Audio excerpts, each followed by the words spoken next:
सब बातें जानते हैं, कुछ और पारिवारिक बातें जानते हैं, लेकिन यहाँ के बुजुर्गों ने बहुत पुरानी पुरानी बातें उनकी अपने साथ सजा के रखी हैं।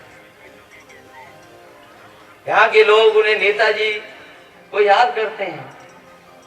मुझे याद है जब नेताजी अस्पताल में थे,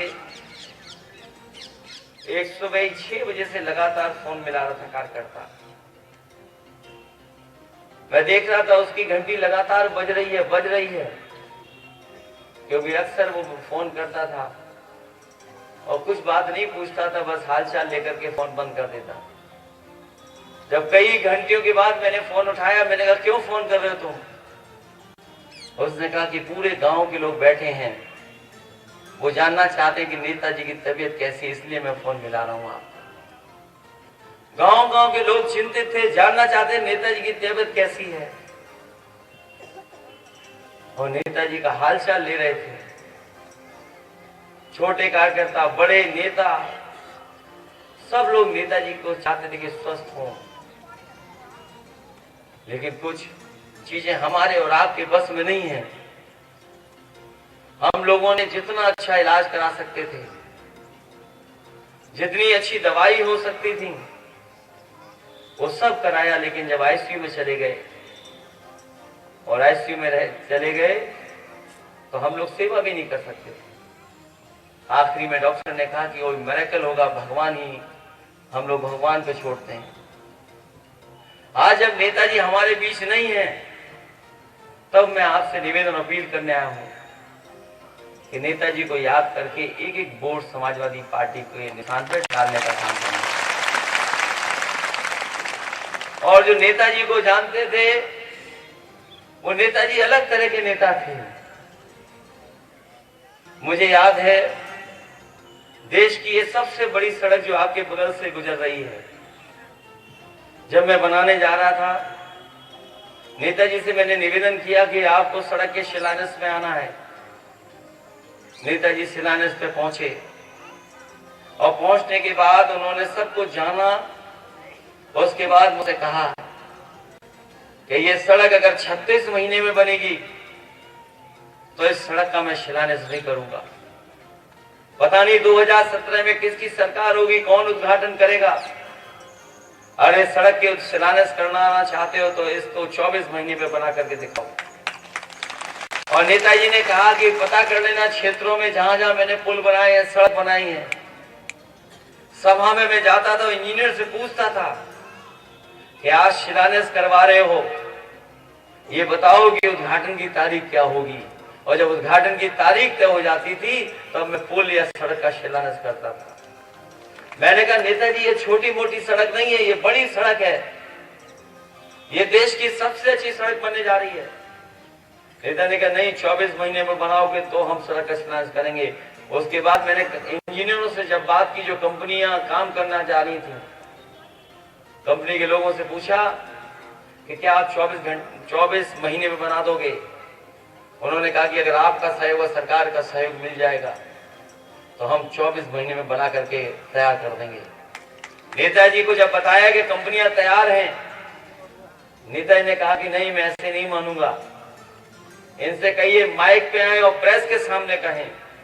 मुझे याद है देश की सबसे बेहतरीन कंपनियां जो सड़क बनाने जा रही थी, एक एक कंपनी आई और उसने कहा कि नेताजी अगर आप चाहते हो 24 महीने में सड़क बनाने के लिए तो हम 24 महीने में बनाएंगे। और आपको याद होगा 21 नवंबर 2016 को जब सड़क का उद्घाटन हुई थी, वो 23 महीने में बनकर के तैयार हो गई थी। और नेताजी जिस हवाई जहाज को लेकर के आए थे, सुखोई विमान, वो इस सड़क पर उतार करके हम लोगों ने नेताजी से उद्घाटन कराया था। ये नेताजी का काम करने का तरीका था। ये भरतना में या आसपास के क्षेत्र में जितने भी पुल बने हैं, आप सब बैठे उन पुलों से गुजरते होंगे, उन सड़कों से चलते होंगे। आप बताओ समाजवादियों के नेताजी की बनाई हुई है कि नहीं बनाई हुई है। और यहाँ पर नेता हमारे मंच पे बैठे हैं, कार्यकर्ता, अगर वो ये कह देते थे कि यहाँ पुल बनना है और यहाँ भी बनना है, कानून कहता था कि दूरी 2 पुलों में इतनी होनी चाहिए, अगर नेताजी और समाजवादियों के पास वो फाइल आई होगी तो उन कानूनों को, नियमों को तोड़ करके एक नहीं, दो दो, तीन तीन पुल बनाने का काम समाजवादियों ने किया। ये सब समाजवादियों का काम है जितना दिखाई दे रहा है। इस सड़क पर जब एक बार नेताजी चले तो मुझे बताया किसी ने कि एनएलसी और उनकी गाड़ियां सब पीछे छूट गई। मैंने कहा नेताजी आप इतनी रफ्तार से क्यों चले? उन्होंने कहा कि मैं सड़क देखना चाहता था कि सड़क कितनी रफ्तार में इस गाड़ी चल सकती है। और यकीन करिए 150 किलोमीटर की प्रति घंटा से गाड़ी उन्होंने अपनी चलवाई। ये सड़क नेताजी की दी हुई है। ये जितनी सड़कें हैं ये सब समाजवादियों की दी हुई है। और कौन नहीं जानता, नेताजी पहलवान थे और यहाँ पर कुश्ती लड़ने वाले और उनके साथ जो कुश्ती लड़े उनके लोग, उनको भी नेताजी पहचानते थे। कई पहलवान हैं और बुजुर्ग पहलवान थे। जब मैं वोट मांगने आता था तो पाली के आसपास कई पहलवान थे, कहते थे कि हम तो नेताजी के साथ कुश्ती लड़े। जब नेताजी पहली बार मुख्यमंत्री बने तो एक पत्रकार की टीम पहुंची नेताजी के पास और नेताजी से पूछा कि अब तो आप मुख्यमंत्री बन गए, इतने दिनों से राजनीति कर रहे हो, आप तो पहलवानी और कुश्ती सब भूल गए होगे। नेताजी ने कहा कि पहलवान एक बार दाव सीख ले फिर जीवन में याद रखता है, कभी अपना दाव नहीं भूलता। उस पत्रकार ने कहा कि नेताजी हमने सुना है वहां आसपास के लोगों से कि आपका सबसे प्रिय दाव चरखा दाव था। नेताजी आप मुख्यमंत्री बन गए हो तो क्या चरखा दाव याद है आपको? उन्होंने, नेताजी ने तभी देखा कि कमलेश पाठक उनके बगल में बैठे हैं, वो भी विधायक थे। उन्हें बुलाया और कमलेश पाठक जी को चरखा दाव लगा।